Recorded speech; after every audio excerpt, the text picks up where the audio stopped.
بهشت جاییه که الله متعال اون رو به بنده هاش وعده داده.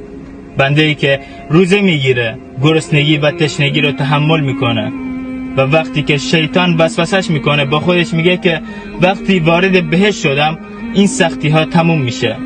شخصی از خواب بیدار میشه و به طرف مسجد حرکت میکنه. وقتی که شیطان وسوسش میکنه با خودش میگه که وقتی وارد بهشت شدم این سختی ها تموم میشه و وقتی که بهشت رو ببینن با سرعت به طرف بهشت حرکت میکنن. اگه بهشت با ارزش نبود الله متعال اون رو به بنده هاش وعده نمیداد، چون خداوند بزرگ بجز پاداش بزرگ به چیز دیگه ای وعده نمیده. شیرینی و لذت دنیا ذکر و یاد الله متعاله و شیرینی و لذت آخرت عفو و بخشش الله متعاله و لذت و شیرینی بهشت دیدن الله متعاله. سلام علیکم. Likey